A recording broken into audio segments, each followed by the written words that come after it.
This is Whiskey Whereabouts. I'm Tim, and this is the Ardbeg 8-year, the For Discussion Committee release.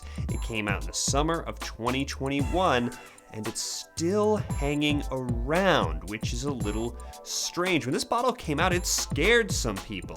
I'm going to tell you why, and I'm going to tell you where I place it in its sort of weird status that it currently has among the other core range Ardbegs. My whiskey journey has taken me to Scotland and back.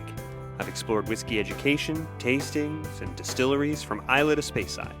And now my journey continues here, with you, on Whiskey Whereabouts. It's still that committee release, but they must have made more batches because it's still readily available in the UK. You can just go on Master of Malt. You can buy this bottle for less than £60. It's about $62 and change if you do the conversion.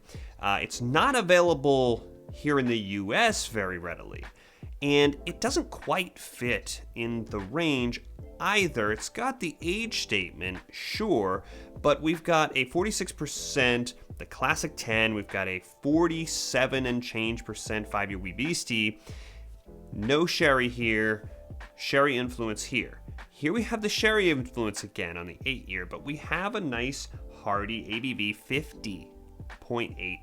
So it puts it a lot closer to those Port Charlotte and Brooklady kind of core range releases. So I told you at the beginning, this bottle kind of put people on alert because there was some marketing materials talking about imagine an alternate universe where there is no 10-year. And this bottle takes its place. And it was pitched with this for discussion among the committee members angle, and there was some talk, and you'll see people reference this in the reviews of this whiskey, of are they test driving a younger core range whiskey? No one wants to imagine an alternate sort of universe where the Ardbeg 10-year doesn't exist, but we're being asked to kind of envision it. Why are we going in that direction? And here we are over 3 years later. We still have our 10-year, and we still have the Wee Beastie, and this is still in this sort of strange status, but it is unusual that it's still sort of hanging around so easily available. But let's get into what we're dealing with this whiskey that has some degree of sherry influence. The ratio is not known, but we have obviously a non-chill filtered and no color added. It is darker in color next to the 10-year. If you compare it, you can see the sherry, even though it's younger. We're going to see that sherry influence. Going in on the nose neat on this 8-year Ardbeg. Yeah, so pretty classic Ardbeg right up front. Briny, ashy, lemon, pear. It's chased by some other elements, a minerally sort of element. There is orange underneath those other fruit. This is the first real indication of sherry on the nose that I'm picking up directly. There's something clean, kind of crisp, minty maybe. There is a sweeter element at the bottom. Now we're getting back into maybe the sherry. It's not really brown sugar, it's more toffee candy probably. It's not super dark and it's not super sherry on the nose, so it's not clear if we have, what type of sherry cask and sort of in terms of how fresh they are, or if we have a vatting here with some of the bourbon influence. Here we go in on the palate now. Yeah, it's not very hot on the palate. We'll talk about the finish in a second, but it's very lively. It is peppery. It has the ashy, that sort of campfire ashy kind of peat influence. And the other element here, big shift from the nose, it's much sweeter and much richer, rich sweet. But, and you think, okay, well, here comes the sherry, but it's vanilla, caramel. There's some cocoa, chocolatey sort of cocoa influence that I would associate maybe with the sherry influence. But it is pretty rich, pretty sweet as compared to the nose. But again, it feels like bourbon cask influence, right? I'm talking about vanilla, I'm talking about caramel. There is a fruit. It is the lemon, which I associate as a pretty dominant note with Ardbeg. It's coming through. It's sweet. It's like sweet lemon candy, maybe something like that. Everything is pretty sweet here on the palate. It's pretty sippable up to 50%, and it's pretty nice. It's nice. That's pretty nicely offset with the pepper, with the peat influence, that ashy kind of smoky influence, with that rich sweetness. So let's go back to the finish now. This is very close to the neck pour on this whiskey. It has not changed much. The level's not super low. It's about here if you can't see through the green bottle. It's not very opened up. It's been, 12 days, something like that. It's been a little less than 2 weeks. And it is pretty consistent for what that's worth. I will say I'm getting a little bit more with that sort of smoke on that. When I went back to that palate with that sweetness, now I'm accustomed to it.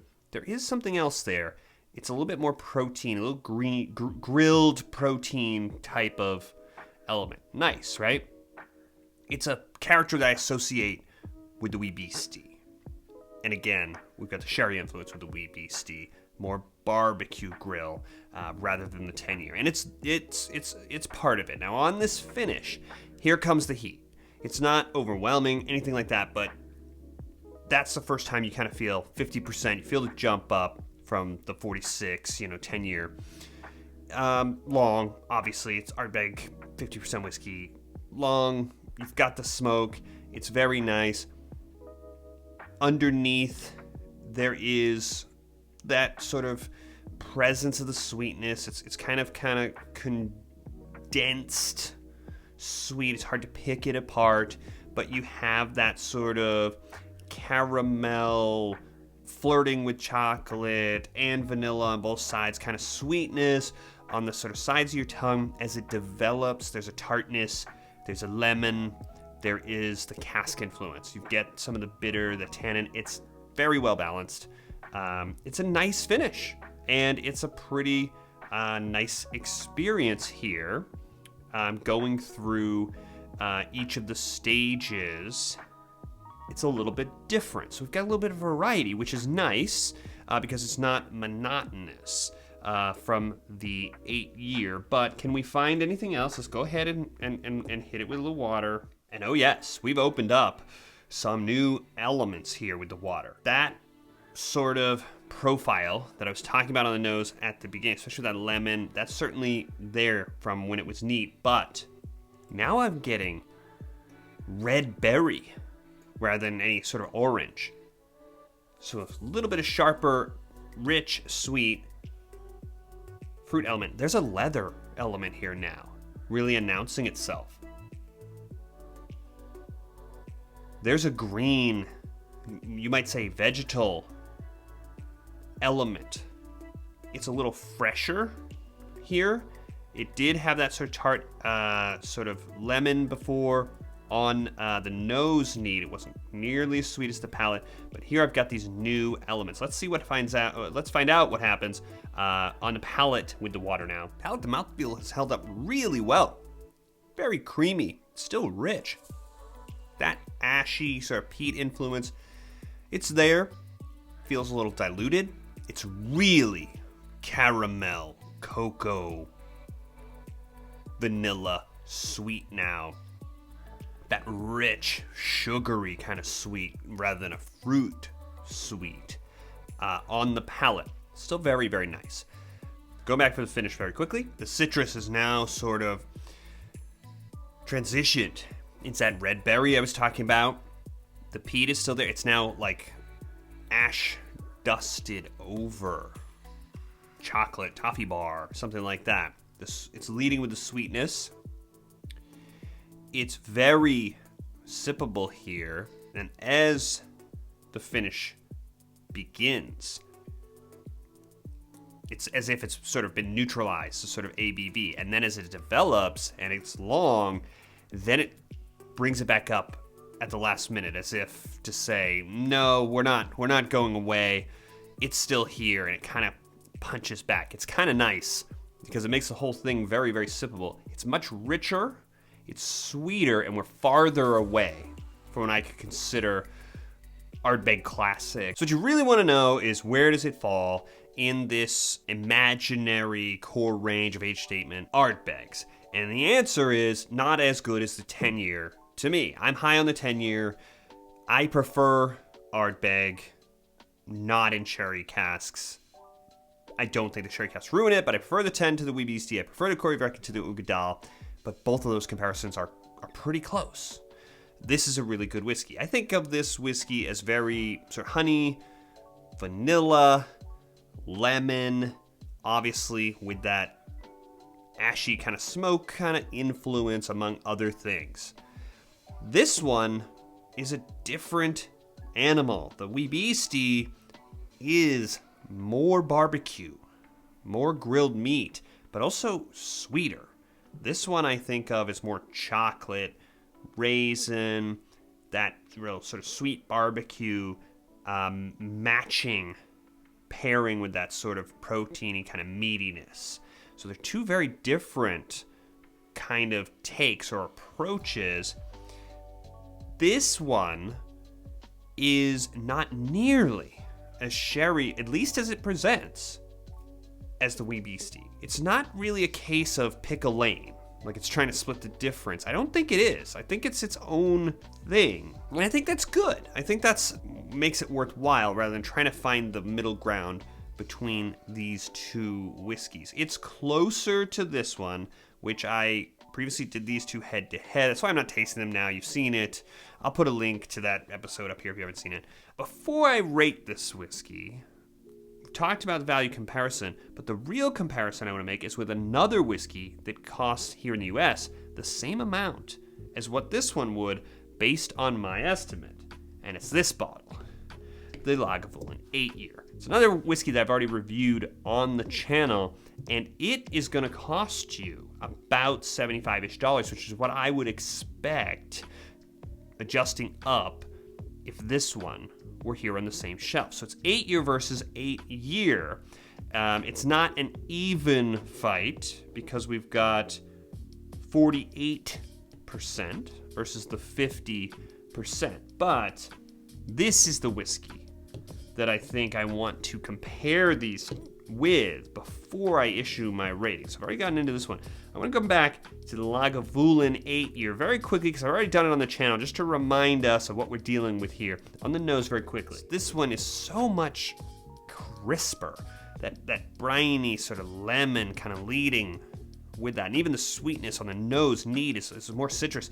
This one's so much dirtier, and it's so much sort of rich, sweet vanilla. There's cinnamon. The smoke's a little bit more subtle. On the palate, vanilla caramel. This one is much more oily. On the finish, butterscotch. This is a simpler whiskey.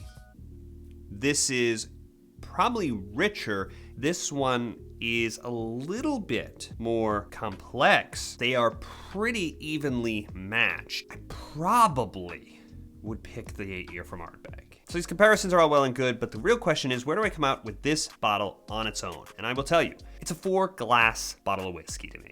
It's right there, easily the equal of the Lagavulin 8-year. I think it's better because I appreciate what it's doing, I think, a little bit more. It's a little bit more complex, and I am enjoying some of the different sort of qualities it's showing in different stages. Lagavulin 8 is a good whiskey. It is not the most complicated whiskey. That is a very solid rating. So let's talk about value. And the problem for this whiskey, which after my calculation, crude as it may be, is right on the money. I would expect, if it were on shelves here in the US, readily available, to pay the same as I paid for the Lagavulin 8-year. A whiskey that I do think in that video I said was maybe a little bit overpriced. That's not the problem. The problem for this whiskey is the 10-year, which is better, in my opinion, and costs substantially less. So obviously I have to reduce it, except I'm getting a pretty solid 50+% ABV for my extra money on this whiskey, and factoring in that it's sort of limited batch availability, and especially in the sort of climate we're in now, where Ardbeg non-age statement special committee releases are listed with these, what I think we as a community have decided are unjustifiably high prices. this is still reasonably priced, and it has an 8-year age statement with that extra ABV that's going to give me the excuse I need to keep it right at the 4 glass. I think this is a good whiskey. I like it. The Ardbeg 10 is special to me. This one is right there. I think it's the equal of the Lagavulin 8. It's the equal of the Wee Beastie, even if it isn't as good a value. And I'm going to leave it at 4 glasses. So if you have enjoyed this video, make sure you subscribe. You can press this big button that's popping up right over here, and I will see you on the next one.